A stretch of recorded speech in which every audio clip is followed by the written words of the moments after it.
Saudara, tidak berdaya itu melelahkan, tapi yang paling melelahkan itu adalah ketika saudara tidak berdaya guna sekalipun Anda punya potensi.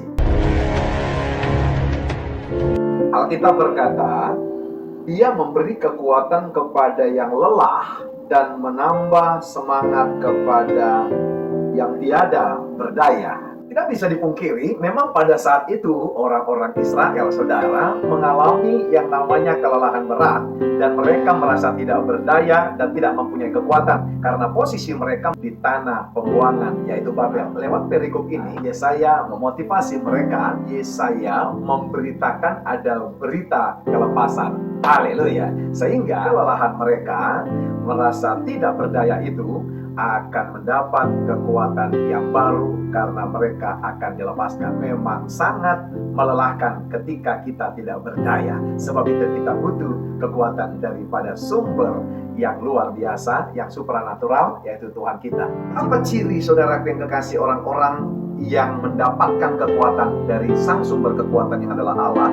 Maka mereka nggak butuh energi daripada manusia, iya kan? Nggak perlu saudara dipuji, nggak perlu saudara yang kekasih diangkat-angkat, nggak perlu terlalu diapresiasi. Karena apa? Dia tidak membutuhkan energi daripada dunia, karena energi atau kekuatan daripada sang sumber kekuatan yang adalah Allah itu terlalu cukup untuk menghadapi persoalan hidup dan menghadapi dunia yang tidak pasti. Alkitab berkata bahwa yang diberikan kepada kita bukan roh ketakutan, tapi roh yang membangkitkan kekuatan, kasih, dan ketertiban kepada setiap kita. Sebab itu, saudaraku yang kekasih, kalau saudara lihat ada begitu banyak tokoh-tokoh Alkitab, ketika mereka menghadapi masalah, mereka kuat. Karena apa, saudara? Mereka mendapatkan kekuatan, mereka mendapatkan support power, bukan daripada dunia, tapi dari siapa? Dari Tuhan. Coba saudara ambil contohnya, ambil dari Alkitab, Hakim-Hakim 11. Bagaimana Yefta, anak perempuan sundal dari Gilead, saudaraku yang kekasih,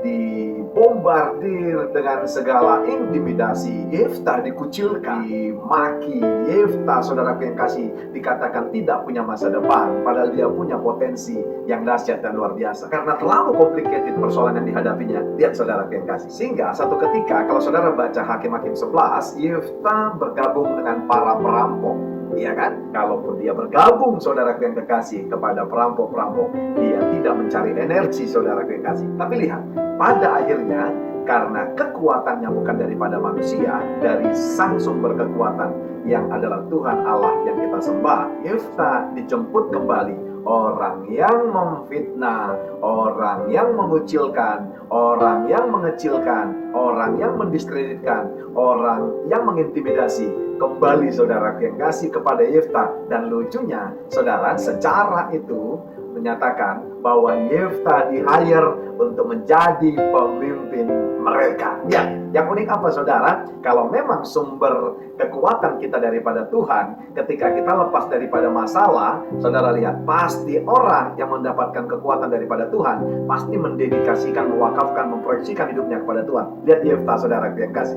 Haleluya. Ketika dia dijemput tua-tua Gilead yang membuat dia sakit hati dan kecewa, dia tidak, saudara, balas dendam kepada mereka. Itu yang pertama. Yang kedua, yang dia tanya kepada mereka bukan berapa aku dibayar kalau ikut kalian, tapi yang ditanya Yefta adalah apa? Kalau saya ikut beserta dengan kalian dan menjadi pemimpin kalian, apa yang menjadi fungsi saya? Lihat, nggak ditanya, saudaraku yang kasih, berapa dibayar wanipiro. Yang kedua, nggak ditanya struktural, tapi yang ditanya adalah fungsional. Yang ketiga, orang kalau tahu, saudara, sumber kekuatannya adalah dari Sang Halik yang memberikan kekuatan, yaitu Yahweh, yaitu Allah yang kita sembah, Tuhan Yesus. Lihat, pasti ketika menghadapi persoalan selalu membawa perkaranya kepada Tuhan. Orang kalau tahu, saudara, sumber kekuatannya adalah dari Allah yang kita sembah, Tuhan Yesus, lihat, pasti dia mulutnya bisa dipegang. Sekali lagi saya katakan, mulutnya, kata-katanya bisa dipegang.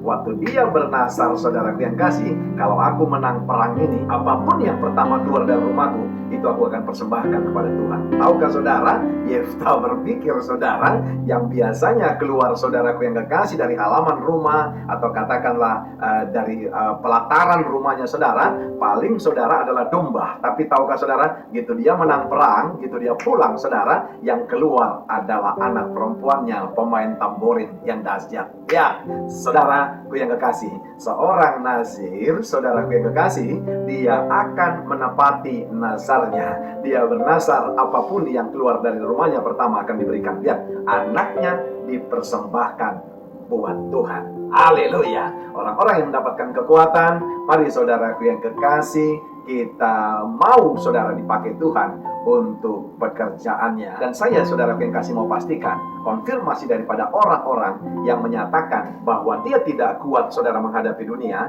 hanya dia memakai kekuatan Allah, maka dia akan seperti Yefta. Haleluya.